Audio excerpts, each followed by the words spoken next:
Assalamualaikum warahmatullahi wabarakatuh. Kami dari kelompok 10 yang beranggotakan saya sendiri Zara Devina dengan NPM 18510403003. Yang kedua itu Merzan Nur AR. Yang terakhir yaitu Firmansyah. Presentasi pertama akan disampaikan oleh Saudara Firmansyah.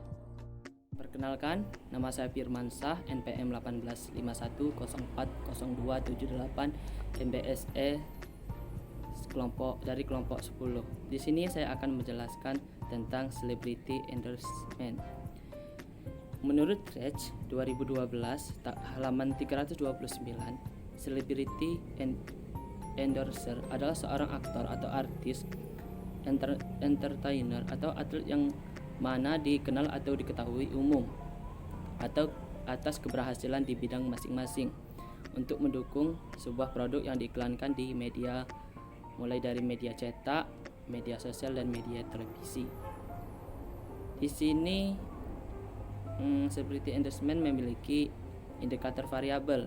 Yang pertama itu dapat dipercaya, artinya produk yang kita pasarkan itu memang dapat dipercaya dan dapat dipertanggungjawabkan. Yang kedua yaitu keahlian. Maksudnya ketika artis atau atlet ketika memasarkan suatu produk yang kita miliki, dia itu harus memiliki keahlian. Yang ketiga itu daya tarik fisik. Tidak jauh dari keahlian tersebut, seorang artis atau atlet tersebut harus memiliki paras atau tubuh atau fisik yang bagus. Yang keempat yaitu kesamaan dengan audiens yang dituju.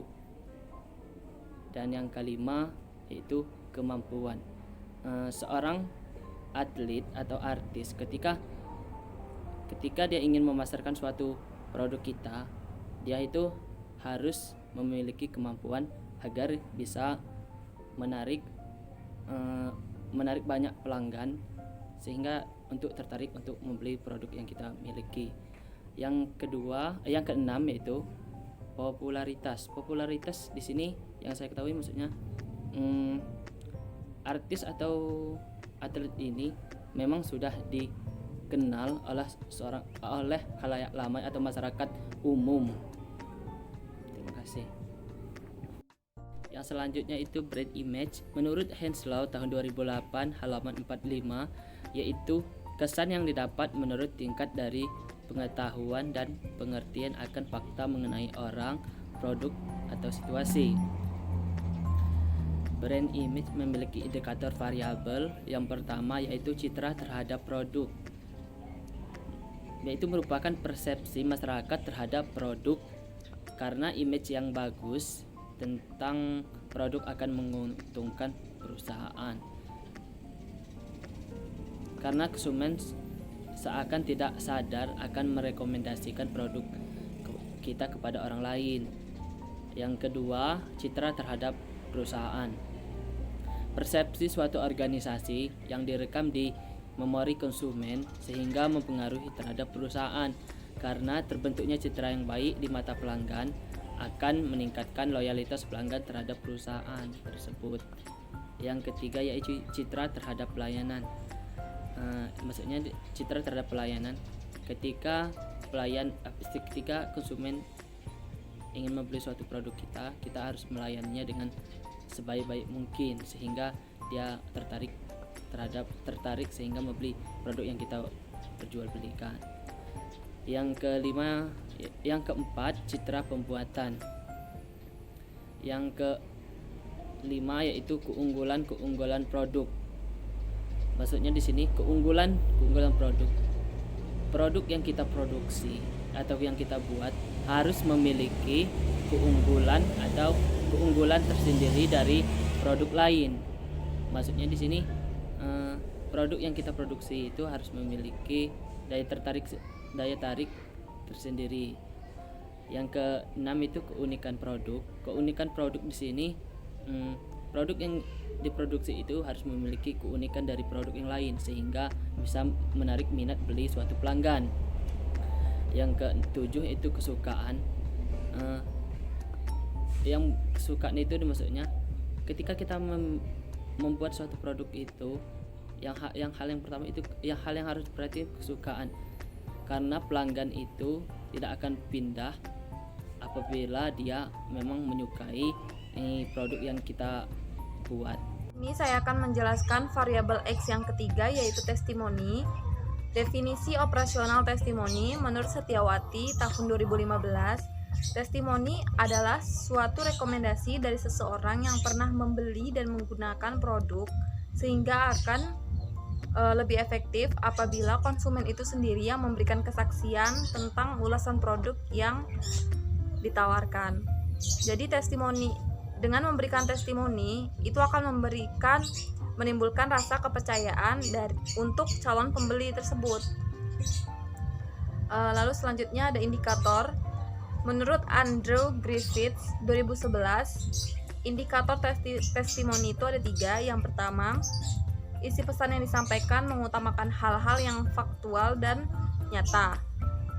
Jadi dalam testimoni itu semua yang disampaikan itu hal yang fakta dan nyata, tidak ada karangan ataupun hal kebohongan. Lalu yang kedua, isi pesan yang disampaikan itu menimbulkan kepercayaan. Jadi testimoni itu gunanya untuk menimbulkan kepercayaan kepada calon pembeli agar mereka tertarik dan minat untuk membeli produk yang ditawarkan. Lalu yang ketiga, isi pesan yang disampaikan berasal dari sumber terpercaya.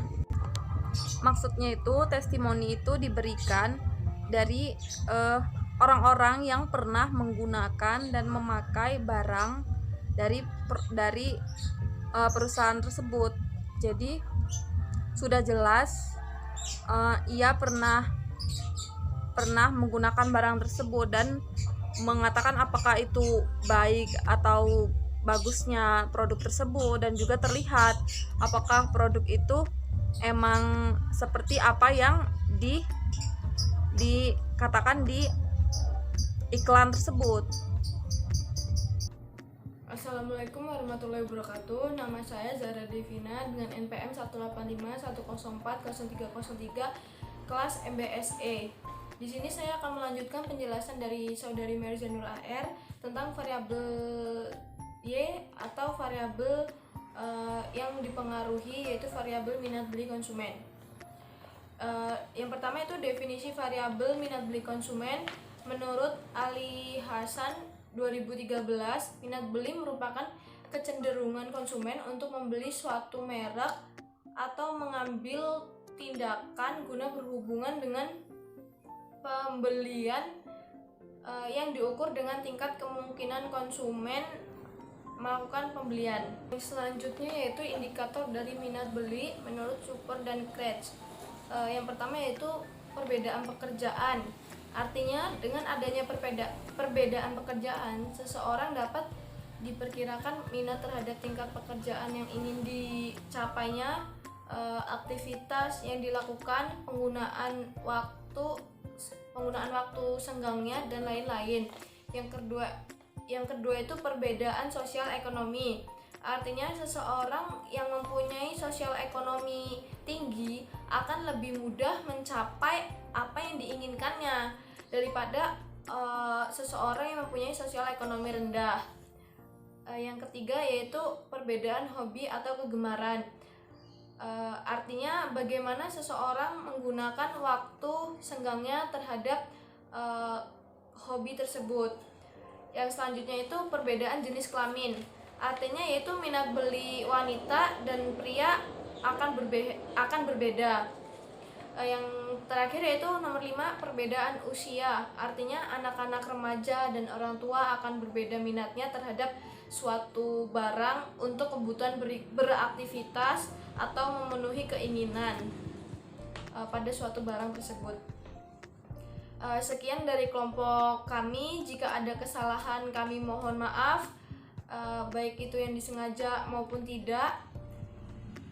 Saya akhiri. Wassalamualaikum warahmatullahi wabarakatuh.